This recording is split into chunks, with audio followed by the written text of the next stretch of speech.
for him, she didn't exactly share his enthusiasm. You see, when she came up and had a look at it, she turned around and told him it looked like an abattoir. Yeah, and that led to him developing the nickname Slaughterhouse Waterhouse, and that pretty much ruined his career. Paying a couple £100 for a photo shoot, like. True.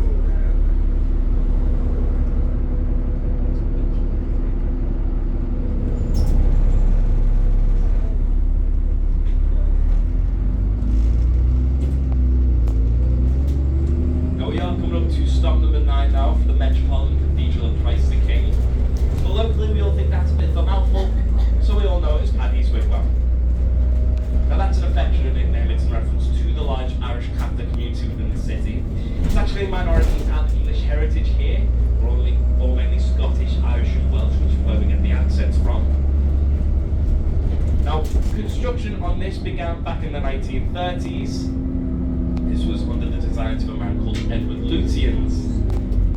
And the building that you see today was built in the 60s, designed by a man called Frederick Gibbert. Now, the original design was a lot more grand than the one you see today, but construction on that stalled with the outbreak of World War II.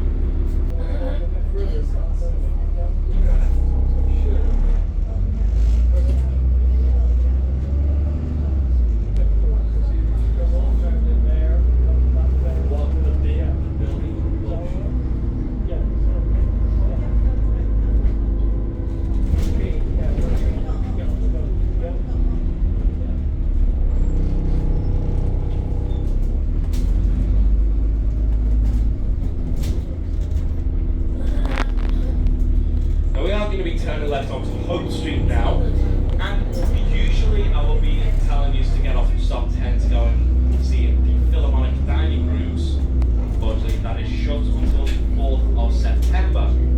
But if you do find yourselves in the city after it is reopened, go and check it out and keep hold of your tickets as well, because if you show that at the front desk, you will get a free glass of bubbly. You know, it's not quite champagne, not quite tap water, it's alright, like.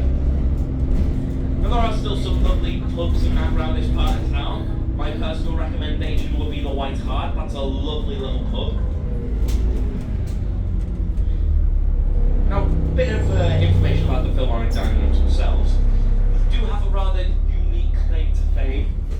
That the men's toilets are Grade 1 listed. That's to do with the women's toilets weren't added for another 20 years, which is why they don't really share the same brand here. Now, ladies, you can still go and have a look at the Grade 1 listed toilets when it is open. When it is open, if you ask for the bar, they would take you in. If you do end up doing that, well, it's more than like it is still a men's toilet, so it stinks like, but you have been warned.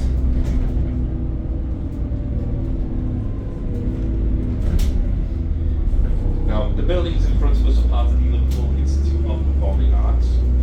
Speaking of performing arts, we do have a number of famous actors and actresses from the city, including the likes of Stephen Graham, Jodie Comer, Jason Isaacs, Tom Baker. The city itself has also been in quite a few films and TV shows. We've often been asked to stand in for the likes of New York, and that's because of our many surviving Edwardian and Georgian buildings.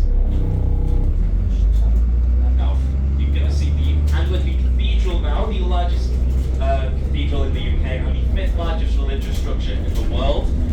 We are going to stop number 11 if you want to go and check it out.